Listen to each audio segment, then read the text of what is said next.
تكرار بعض العبارات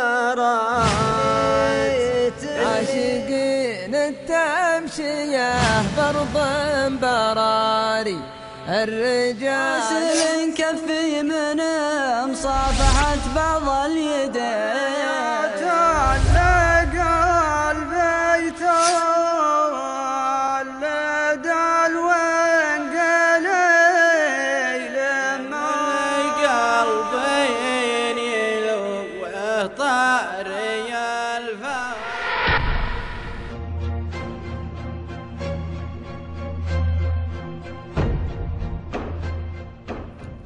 مشاهدينا الكرام، السلام عليكم ورحمة الله وبركاته. أهلا ومرحبا بكم معنا في حلقة جديدة من برنامج مسابقة أعذب الأصوات. مشاهدينا الكرام، هذه هي الحلقة الثانية من المرحلة الثالثة في هذه المسابقة.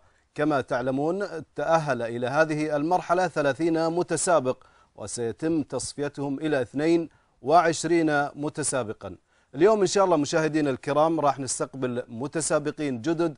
نتمنى إن شاء الله أن تحوز هذه الحلقة على رضاكم واستحسانكم. قبل أن نبدأ هذه المسابقة بداية خلوني أرحب بلجنة التحكيم الموقرة المتواجدة معي هنا في الاستوديو. أرحب بعضو اللجنة الأستاذ شايع العيافي. حياك الله أبو فارس. مرحبا، مساك الله بخير. سعد جميعا. أيضا أرحب بعضو لجنة التحكيم الأستاذ هادي الرزقي. حياك الله أبو صالح. الله يبارك فيك يا سعد. كما أرحب بعضو لجنة التحكيم زميل مهنا العتيبي. مرحبا وسهلا، حياك. سعداء بتواجدكم معنا. مشاهدينا الكرام، قبل أن نستقبل المتسابق العاشر في هذه الحلقة خلونا نشوف هذا التقرير ثم نعود إليكم. الاسم بخيت بن ناصر الهواشري الدوسري. الشعور أكثر من طيب. الفائدة من برنامج أعذب الأصوات، استفدنا والله شيء الكثير من اللجنة، واستفدنا معرفة الرجال اللي شروا أخويانا والعاملين في القناة، ومعرفة الرجال مكسب. أوعد المشاهدين إن شاء الله بالأحسن والأفضل، والجاية إن شاء الله أحسن من اللي راح. أهلا بكم من جديد. نستقبل وإياكم الآن المتسابق العاشر والأخير في هذه الحلقة، بخيت بن ناصر الدوسري.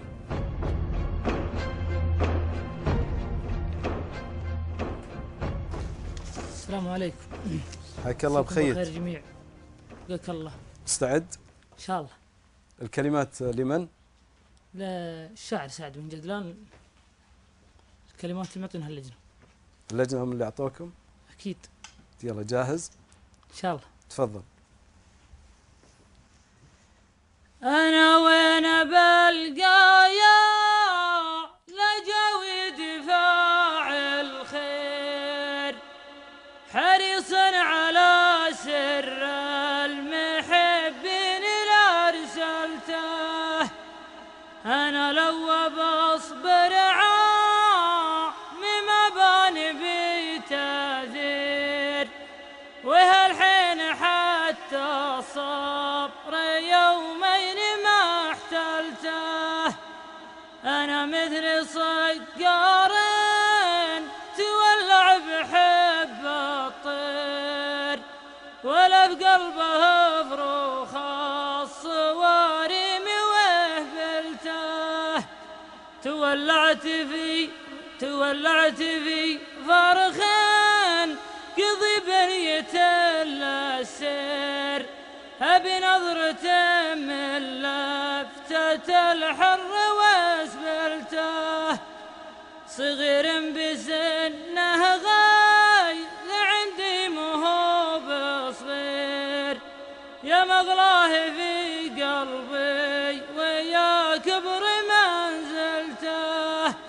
أجمع اسمعنا الهرج خوفا من التقصير، ولا جيت بشرح له كلامي تهزلته. يجري منه هيبة ما عز سحات تقدير، أقابله عندي علم وروح ما قلته. سلامتكم جميعا. يعطيك العافية يا بخيت. المشاركة الثانية جاهز لأدائها؟ إن شاء الله. الكلمات لمن؟ كلمات الشاعر عبد الله بن فهد السخاوي الهدوسي. والنعم فيك وفيه. يقول ماشي. تفضل.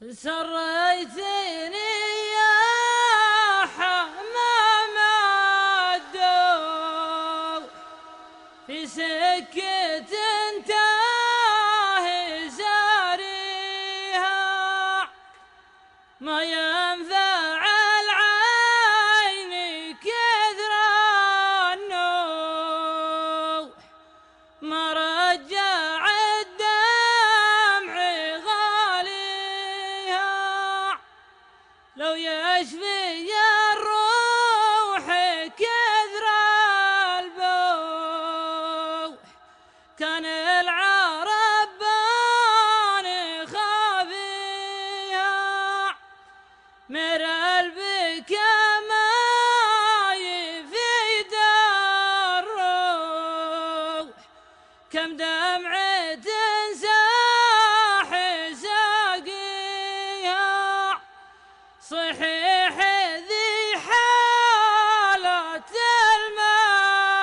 المجروح نفس الشيب قلبين طاويها طيف التلاقي يجي ويروح مع ساعة كنت ناسيها. سلامتكم جميعا. العافية. شكرا لك بخيت. العفو. تفضل أبو فارس. بخيت الله يعطيك العافية. بالنسبة للمشاركة الأولى طبعا صوتك جميل رغم أنك ما تفرغت له بقدر ما تفرغت لقراءة القصيدة، ما ركزت على الصوت، ما حطيت فيه يعني زخرفة للحن شوي، كنت معطيه نمطية واحدة ومشيت عليها. الأداء جميل، كان على جواب حاد وقرار هادي في عجز البيت، واللحن طبعا كان على مذهب واحد ويعني لا بأس، وكان يعني ملائم لكلمات القصيدة اللحن بشكل عام. المشاركة الثانية نفس الكلام اللي ذكر بالنسبة للصوت ذكرناه في المرة الأولى، فقط الأداء كان جميل، لولا أن الصوت كان على طبقة عالية جهدتك. احنا كنا نتكلم دائم، نقول دائم حاول تبدأ على الطبقة الوسطى، أساس إن بغيت تطلع في الصوت في مذهب ثاني ولا شيء يكون عندك شو اسمه الحرية أنك تطلع وترجع بسلاسة.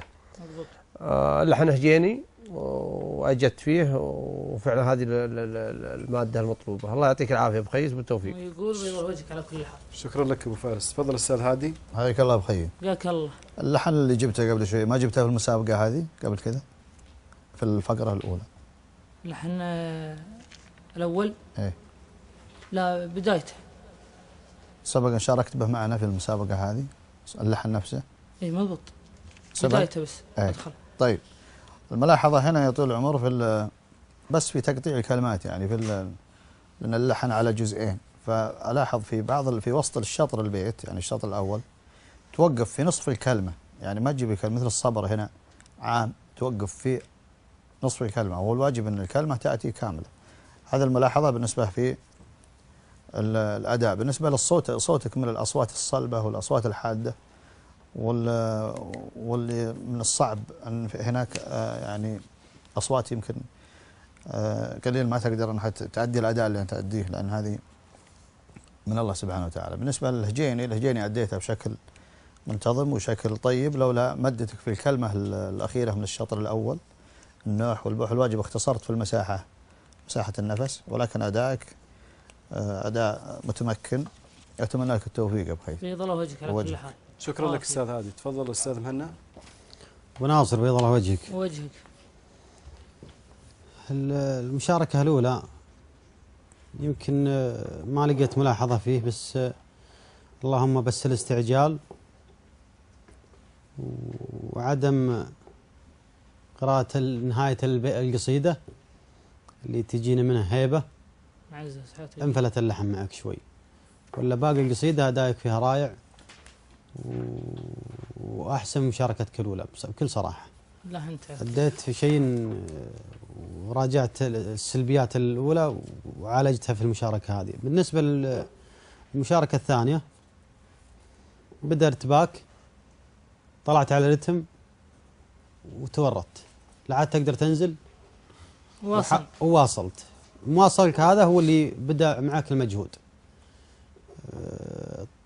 شحطت في الصوت شوي، يمكن لقيت بس كم فقرة نشاز فيها، ما يثر على أدائك رائع ووقفتك رائعة وبيض الله وجهك. شكرا لك أستاذ محمد. وافين على كل بخيت عندك أي تعقيب أو تعليق على اللجنة؟ لا إن شاء الله، لا عندي لا تعقيب ولا عندي، ما قالوا مرة صادقين فيه ووافين.